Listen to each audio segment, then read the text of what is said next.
guys, welcome back to my YouTube channel. Perkenalkan, nama aku Nurhayatunisa. Jadi kali ini kita akan membahas tentang sejarah sastra periode 1933 sampai 1942. Yang pertama kita akan membahas tentang lahirnya majalah Pujangga Baru.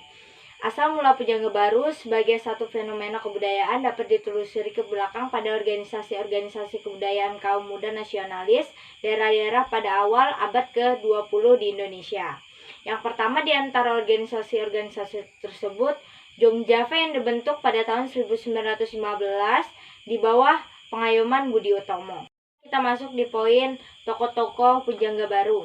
Yang pertama ada Sultan Takdir Ali Jabana.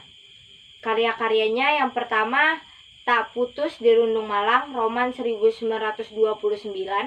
Yang kedua, Dian Tak Kunjung Padam, roman 1932. Yang ketiga, Anak Perawan di Sarang Pengayuman, roman 1941. Yang kedua ada Anjin Paneh. Karya-karyanya yang pertama, Belenggu, roman jiwa pada tahun 1940. Yang kedua, Kisah Antara Manusia, kumpulan cerita pendek pada tahun 1953. Yang ketiga, Nyai Lenggeng Kencana Sandiwara pada tahun 1937. Yang ketiga ada Amir Hamzah. Karya-karyanya yang pertama, Nyanyi Sunyi, kumpulan sajak 1937. Yang kedua, Buah Rindu, kumpulan sajak pada tahun 1941. Yang ketiga, Setangi Timur, kumpulan sajak 1939. Yang keempat ada J.E. Tengkeng. Karyanya Rindu Dendam, kumpulan sajak pada tahun 1934. Yang kelima ada Asmara Hadi. Karyanya Kuingat Padamu, Pujangga Baru pada tahun 1937. Selanjutnya kita masuk di poin Angkatan Balai Pustaka. Angkatan Balai Pustaka adalah nama yang diberikan kepada pengarang yang dianggap sangat produktif menerbitkan karyanya oleh penerbit Balai Pustaka pada tahun 1920-an. Di antaranya adalah Angkatan Siti Nurbaya. Karena novel Siti Nurbaya karya Marah Rusli merupakan puncak karya sastra pada zaman tersebut. Novel Siti Nurbaya menampilkan kritik tajam terhadap adat istiadat dan tradisi yang kaku. Yang kedua, kebanyakan penulis pada zaman itu berasal dari Minangkabau, sehingga persoalan yang dikemukakan sangat kental dengan budaya lokal Minangkabau. Yang ketiga, Balai Pustaka lahir sebagai represi dari keresahan pemerintah Hindia Belanda pada zaman itu. Selanjutnya kita masuk di poin para pengarang Balai Pustaka. Yang pertama ada Nur Sultan Iskandar. Tercatat sebagai sastrawan terproduktif di angkatannya. Selain pengarang karya asli, ia juga menyadur atau menerjemahkan buku-buku karya pengarang asing. Karyanya antara lain, yang pertama, Salah Pilih, Jakarta, Balai Pustaka 1928. Yang kedua, Abu Nawas, Jakarta, Balai Pustaka 1929. Yang kedua ada Abdul Muiz. Merupakan tokoh yang begitu komitmen terhadap perjuangan dan nasib rakyat yang sedang dijajah pada saat itu. Karyanya antara lain, yang pertama, Pertemuan Jodoh, novel 1933. Yang kedua, Surapati, novel 1950. Yang ketiga ada I Gusti Yoman Pajitrisna. Lahir dalam kebudayaan dan kepercayaan Hindu Bali, serta tumbuh di istana kerajaan Buleleng.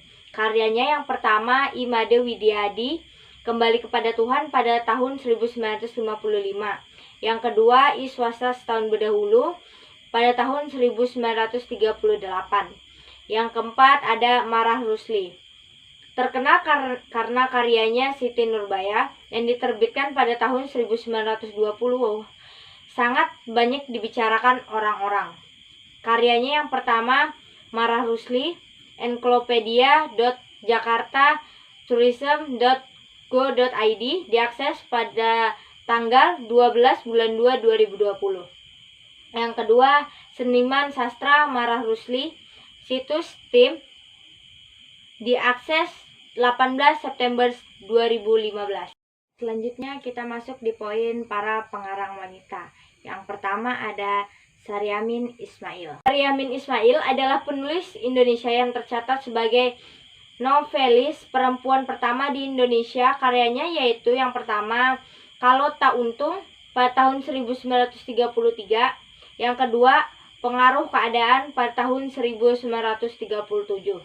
Yang kedua ada Hamidah. Hamidah seorang perempuan Indonesia di angkatan Pujangga Baru, mempunyai nama sebenarnya yakni Fatimah. Karyanya yang pertama Pujangga Baru, prosa dan puisi, H.B. Jansin 1963. Yang kedua, Seserpih Pinang Sepucuk Sirih, Teoti Heranti pada tahun 1979. Yang ketiga ada Sadah Alim. Sadah Alim adalah pengarang dari pustaka yang karyanya berupa cerpen dan terjemahan karya asing. Yang pertama ada drama Pembalasannya pada tahun 1940. Yang kedua ada kumpulan cerpen Taman Penghibur Hati pada tahun 1941. Yang ketiga terjemah Angin Timur dan Angin Barat karya Per S. Burch pada tahun 1941. Selanjutnya kita masuk di poin cerita pendek. Dalam majalah Paji Pustaka dan lain-lain, tahun ke-20-an sudah mulai dimuat kisah-kisah yang sifatnya lelucon hiburan, seperti Si Kabayan, Si Lebay Malang, Jakadolok, dan lain-lain. Pada tahun 1936 ke atas, usaha Balai Pustaka, cerita-cerita lucu yang ditulis oleh M. Kasim, yang sebelumnya bertebaran dalam Paji Pustaka, dibukukan dengan judul Teman Duduk. M. Kasim ialah seorang guru yang telah menulis sejak tahun 1922, yaitu dengan romannya yang pertama berjudul Muda Taruna. Selanjutnya kita masuk di poin beberapa contoh cerpen dan pengarangnya. Yang pertama ada Sadah Alim. Karyanya Taman Penghibur Hati pada tahun 1941. Yang kedua ada Arjin Pane. Karyanya Barang Tiada Harga. Yang kedua Tujuan Hidup. M. Kasim. Karyanya yang pertama Teman Duduk. Yang keempat ada Suman HS. Karyanya yang pertama Pandai Jatuh. Yang kedua Fatwa Membawa Kecewa. Yang kelima ada Haji Abdul Karim Amrullah atau yang biasa disebut Hamka. Karyanya yaitu Kumpulan Air Mata. Kita masuk di poin drama. Yang pertama, Rustam Effendi menulis drama dalam bahasa Indonesia yang merupakan sebuah drama sajak Bebasari pada tahun 1924. Umumnya drama-drama itu berbentuk kloset drama, yaitu drama untuk dibaca, bukan drama untuk dipentaskan.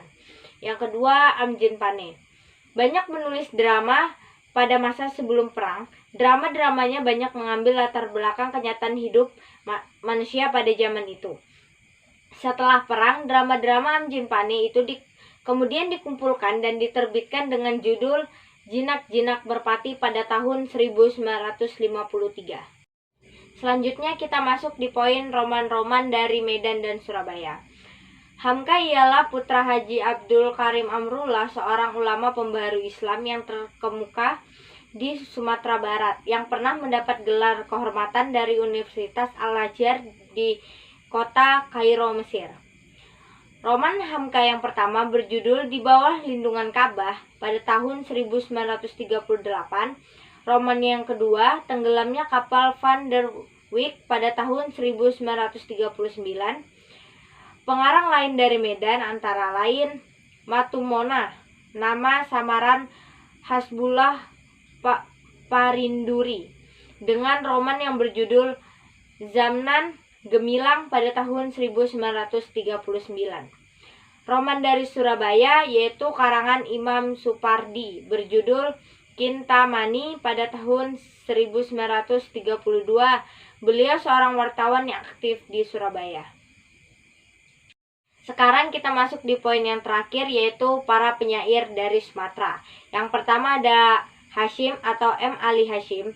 Sebagai anggota penjaga baru, tahun 1936 ia menerbitkan kumpulan sajaknya yang pertama berjudul Kisah Serang Pengembara. Disusul Dewan Sajak pada tahun 1940, sajak-sajak yang berserakan pada masa sesudah perang dibukukan bersama beberapa buah cerpen dengan judul Asmara dalam Pelukan Pelangi pada tahun 1963. Yang kedua ada Surapati, nama samaran M. Saleh Umar. Sajak-sajak Surapati lebih rendah mutunya dari sajak M. Ali Hashim. Sejak dengan judul Indonesia Baru pada tahun 1941 yang dipersembahkan kepada angkatan muda, sajak-sajaknya tidak meyakinkan karena tidak ada penghayatan. Sesudah perang ada kumpulan sajak yang terbit yaitu Diriku Tak Ada pada tahun 1949. Yang ketiga ada HR Badaharu, nama samaran Bada Harahap. Bukunya Sarinah dan Aku pada tahun 1940, ia membuat perlambang pertemuannya dengan tanah air terjajah yang diperumpamakan dengan seorang wanita yang berada di bawah cengkraman orang. Sedangkan dirinya hina tak dapat berbuat apa-apa. Bagian lain dari kumpulan sajak ini merupakan ratapan penyair terhadap kekasih yang pergi meninggalkannya. Badaharu aktif dalam lembaga kebudayaan rakyat atau Lekra dan berhasil menerbitkan beberapa kumpulan sajak diantaranya dari daerah Kehadiran Lapar dan Kasih pada tahun 1957 dan dari Bumi Merah pada tahun 1963. Sekian dari saya. Apabila ada kata-kata yang salah saya mohon maaf.